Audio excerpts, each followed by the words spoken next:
Assalamualaikum warahmatullahi wabarakatuh. Perkenalkan, nama saya Zakiatul Fahiroh dengan NIM 342123073, Prodi Manajemen Pendidikan Islam. Alhamdulillahirabbil alamin wa bihi nasta'in ala umurid dunya waddin. Wassalatu wassalamu ala asyrafil anbiya'i wal mursalin sayyidina wa maulana Muhammadin amma ba'. Pertama-tama marilah kita panjatkan puja syukur kehadirat Allah Subhanahu wa Ta'ala yang telah memberikan rahmat, taufik, hidayah serta inayahnya kepada kita sehingga kita dalam keadaan sehat walafiat. Amin amin. Sholawat serta salam semoga tetap tercurahkan kepada junjungan kita Nabi Agung Muhammad Sallallahu Alaihi Wasallam yang kita nantikan syafaatnya di yaumil qiyamah. Amin ya rabbal alamin. Pada kesempatan kali ini saya akan menceritakan tentang tokoh peran penting dalam Indonesia.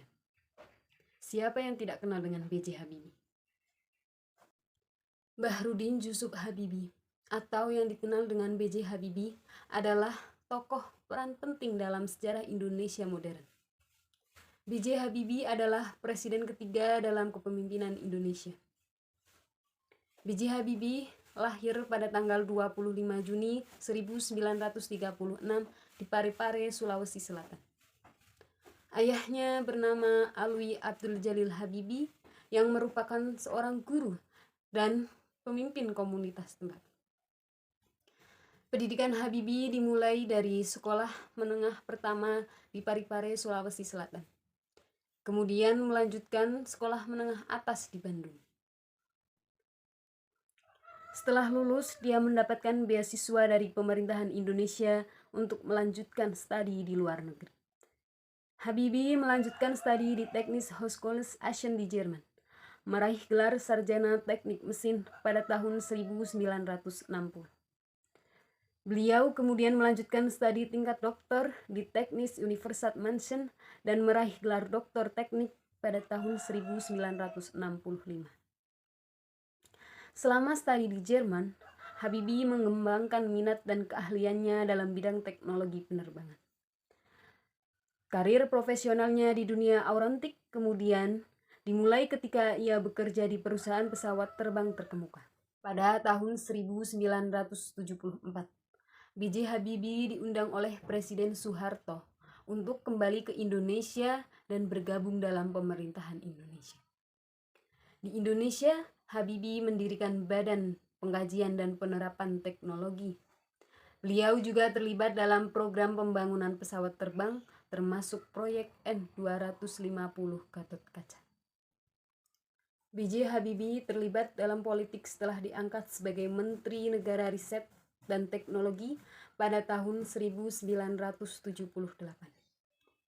Kemudian pada tahun 1998, di tengah gejolak politik dan tuntunan reformasi, Presiden Soeharto mengumumkan pengunduran dirinya dan Habibie terpilih sebagai presiden yang baru. Pemerintahan Habibie menghadapi berbagai tantangan, termasuk tuntunan reformasi dan krisis ekonomi yang melanda Asia pada waktu itu. Meskipun masa kepemimpinannya relatif singkat, Habibie melakukan berbagai reformasi dan membuka ruang lebih besar bagi kebebasan berpendapat. B.J. Habibie mengumumkan pengunduran dirinya sebagai presiden pada Oktober 1999 setelah terjadinya kontroversial di Timor Timur dan tuntunan reformasi yang semakin kuat. Meskipun pemerintahannya memiliki keberhasilan dan kegagalan, Habibie tetap dihormati sebagai tokoh yang membuka pintu bagi demokrasi di Indonesia.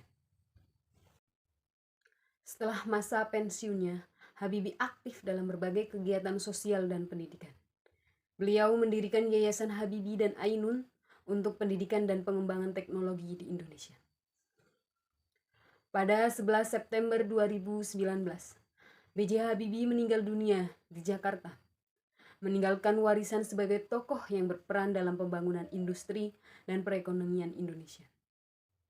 B.J. Habibie dengan visinya dalam bidang teknologi dan kontribusinya dalam dunia politik tetap diingat sebagai salah satu tokoh penting dalam sejarah modern Indonesia. Warisan beliau terus menginspirasi generasi penerus untuk berkontribusi pada pembangunan dan kemajuan bangsa. Inspirasi yang dapat kita ambil dari kepemimpinan B.J. Habibie adalah beliau selalu fokus terhadap apa yang dikerjakannya dan selalu berusaha dengan maksimal. Karena kontribusi besar dan kerja kerasnya yang telah beliau lakukan untuk Indonesia, beliau dijuluki sebagai Bapak Teknologi Indonesia dan Bapak Demokrasi Indonesia. Cukup sekian yang dapat saya sampaikan, kurang lebihnya saya mohon maaf. Wabillahi taufik wal hidayah. Wassalamualaikum warahmatullahi wabarakatuh.